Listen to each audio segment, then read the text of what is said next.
अखिलेश मिश्र सीधे लाइव जुड़ रहे हैं, उन्हीं का रुख करते हुए।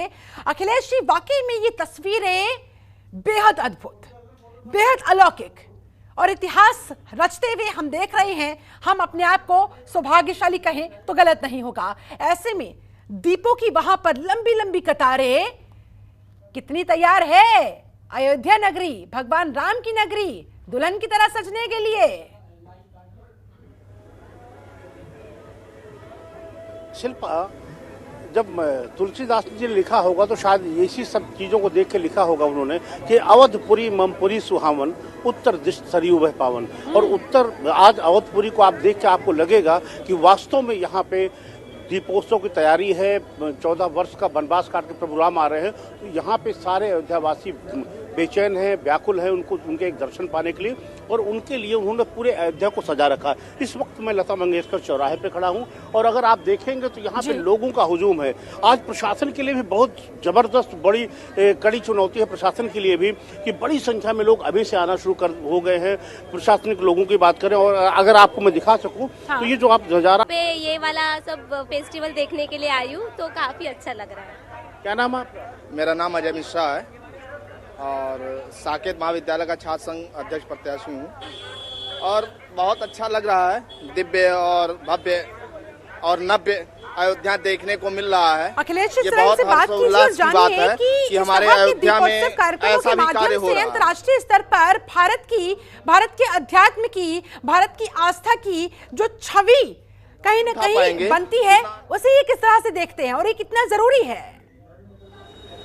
और ये जो भी चीजें हैं, आपका सवाल लेता हूँ, आपको मैं दिखाऊं। आप देखेंगे विदेशी, आपने कहा देश विदेश के पर्यटक आए हैं, ये भी आए हुए। कहाँ से आई हैं आप?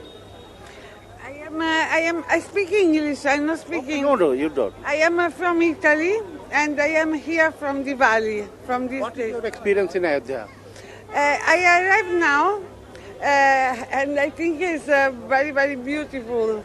I come from Varanasi, and बिल्कुल शिल्पा, कुछ चीजें होती हैं जिनको सिर्फ अनुभव किया जा सकता है, शब्दों में उनका बयान बहुत मुश्किल होगा और शायद उन महिला के लिए भी यही हो रहा होगा। जो आपने पूछा था वो हम पूछे। महाराज जी, एक सवाल है कि आपको क्या लगता है कि वर्ल्ड लेवल पे इससे क्या मैसेज जाएगा और आपको क्या लगता है कि अयोध्या की पहचान बनाने में दुनिया के लेवल पे ये कितना महत्वपूर्ण है?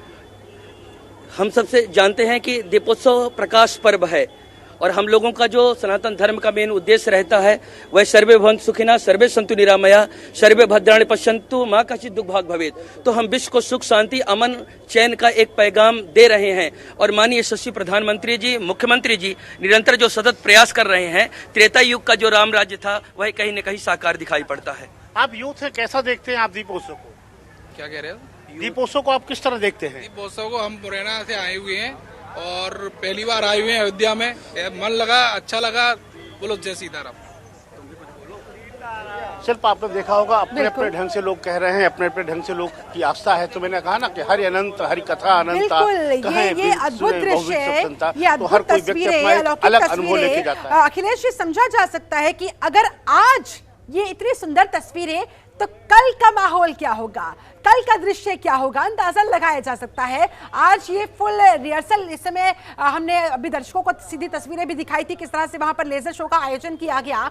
यानी कि कल जब ये 17 लाख दिए जो कि राम की पैड़ी पर तमाम घाटों पर, 37 घाटों पर सजा दिए गए हैं, जब इनमें बाती होगी, जब ये जलाए जाएंगे तो जगमगाहट से जाहिर तौर पर पूरे विश्व में हिंदुस्तान की जो रोशनी पहुंचेगी, जो छटा पहुंचेगी, वो वाकई में अद्भुत होने वाली है।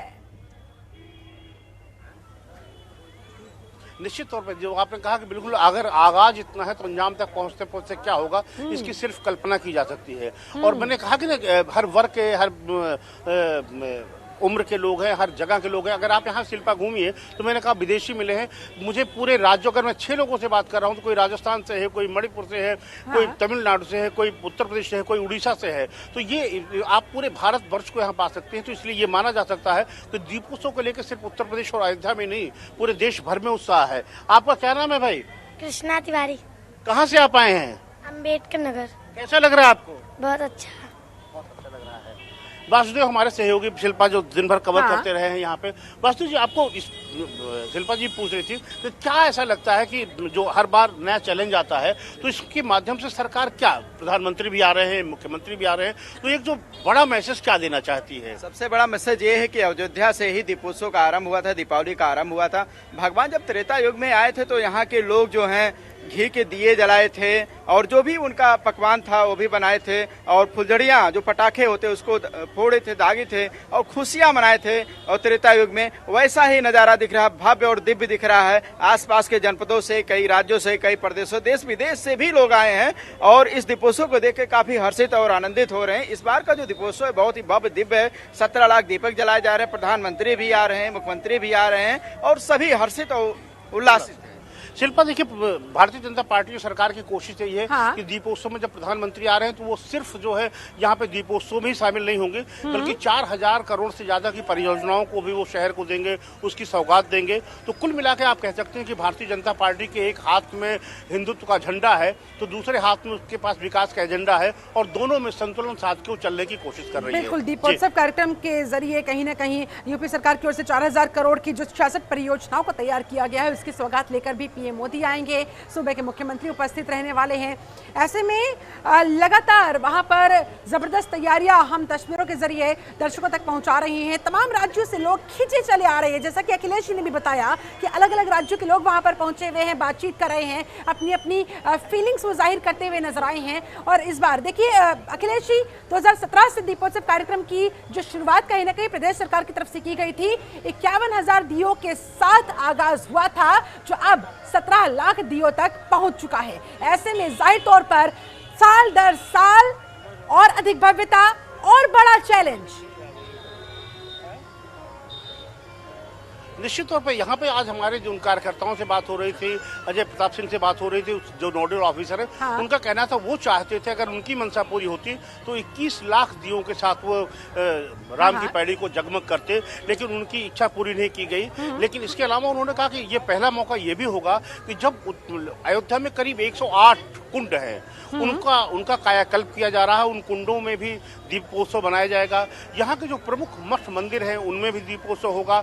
और कुल मिलाकर के सरकार ये कोशिश कर रही है कि दीपोत्सव में जनता की सहभागिता को सुरक्षित किया जाए और जब जनता का समर्थन मिल जाता है किसी कार्यक्रम को तो निश्चित तौर पे वो सफल होता है। तो सरकार इसे सिर्फ एक सरकारी आयोजन तक नहीं रखना चाहती, सीमित रखना चाहती है और इसीलिए वो लोगों का आह्वान कर रही है, वो ये भी कर रही है अपने घरों पर दीपक मनाएं। उसे पता है कि इतनी बड़ी संख्या में लोग यहाँ पे नहीं आ सकते हैं, इसीलिए उन्होंने अयोध्या वासी से खास तौर से निवेदन किया है वो आएं और यहाँ पर आकर के, और वो जो लोग यहाँ नहीं आ सकते वो अपने घर पे ही दीपोत्सव करें और दीपोत्सव का मजा लें। जी, प्रदेश सरकार तो एड़ी चोटी का जोर लगाती हुई नजर आ ही रही है।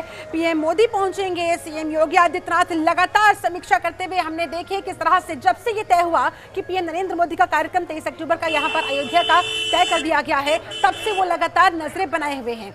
ऐसे में विपक्ष लेकिन पचा नहीं पा रहा अखिलेश जी, क्योंकि जाहिर तौर पर हम जो तमाम बातें कर रहे हैं, जो फीलिंग्स, जो आस्था, जो भक्ति लोगों के अंदर देख रहे हैं, ये मुझे लगता है सब चीज से ऊपर मानी जानी चाहिए। इस पर कम से कम राजनीति नहीं होनी चाहिए। मुझे लगता है विपक्ष को भी स्वागत करना चाहिए इस तरह के दीपोत्सव कार्यक्रम का, क्योंकि ये अध्यात्म को बढ़ावा देता है। नहीं, दीपोत्सव का विरोध कोई नहीं कर रहा है। हाँ। दीपोत्सव में विपक्ष के तमाम नेताओं से हमारी बात हुई, लेकिन बिल्कुल आपने ठीक कहा कि उनको लगता है कि अगर इस तरह का जनसमर्थन होता रहा तो इस कार्यक्रम का ये वोट बैंक में तब्दील होता गया तो शायद उनके लिए बड़ी दिक्कत होगी। इसीलिए वो बहुत सेलेक्टिव होकर के उनको ये भी लगता है कि वो राम का विरोध न करें, अयोध्या का विरोध न करें, दीपोत्सव का विरोध न करें, तो वो सिस्टम में कोई न कोई ऐसा पर्दे के पीछे कोई खामी निकाल के उसका विरोध करते हैं। तो कुल मिला के निश्चित तौर पर आपने कहा कि जब राजनीतिक लोग कोई कार्यक्रम करते हैं तो उसमें राजनीति न हो, उसका राजनीतिक निहितार्थ न हो, इससे ये भी सोचना गलत है। निश्चित तौर पे जो पॉलिटिकल आदमी होता है वो कुछ पॉलिटिकल सोच के ही काम करता है, जो राजनीति में हो राजनीति करने ही आया है। हाँ। लेकिन अब चूंकि मैंने कहा कि दीपोत्सव का मौका है, अयोध्या में मैं खड़ा हूँ, 14 वर्ष बाद वन काट के अयोध्या लौट रहे हैं, यहाँ के लोगों में खुशियाँ हैं, तो फिलहाल यहाँ के लोगों में कोई ऐसी सियासी बात नहीं है। जाहिर तौर पर आम लोगों के मन में अगर कुछ है तो वो हो भगवान राम की भक्ति, उनसे जुड़ी हुई आस्था। इसके अलावा गिनीज बुक ऑफ वर्ल्ड की टीम भी वहां पर पहुंची हुई है। अखिलेश जी, उन्होंने क्या वहां पर तमाम दियों की गणना कर ली है? अब बस कल इतिहास रचे जाने का इंतजार माना जाए। हाँ शिल्पा, दरअसल होता ये है कि जब दिए जला दिए जाते हैं तो द्रोण से उनकी काउंटिंग होती है। तो हर की पैड़ी पर वो द्रोण से वो लेजर द्वारा काउंटिंग होती है। तो जब कल दिए प्रज्वलित होंगे तभी उनकी काउंटिंग होगी। और 15 लाख दिए रखे जा चुके हैं। इस बात को इन लोगों ने जो एश्योर कर लिया है, जो कार्यक्रम के आयोजक हैं। तो आप कह सकते हैं कि वो कल जो है अयोध्या अपना ही रिकॉर्ड तोड़ेगी और पिछले रिकॉर्ड को पार करके 15 लाख दियों का रिकॉर्ड इस बार कायम होगा। जी जाहिर तौर पर, और ये तस्वीरें लगातार हम दर्शकों को दिखाते हुए, आरती की ये तस्वीरें, भव्य लेजर शो की ये तस्वीरें, जाहिर तौर पर ये अद्भुत तस्वीरें जो मन को मोह रही है, जो लोगों को अपने आप अपनी तरफ खींच रही है। और इसी वजह से तमाम राज्यों से लोग वहां पर पहुंचे हुए हैं इस इतिहास का गवाह बनने के लिए। साल दर साल ये भव्यता और ज्यादा अधिक देखने को मिल रही है, महसूस करने को मिल रही है। और अब अयोध्या दुल्हन की तरह सज चुकी है। इंतजार है तो बस पीएम नरेंद्र मोदी का। अखिलेश जी, जब पीएम मोदी कल वहां पर अयोध्या की धरती पर कदम रखेंगे तो लोगों की भावनाएं, लोगों की आस्था और जो पूरा का पूरा माहौल राम में इस समय नजर आ रहा है, उसमें 4 चांद लग जाएंगे।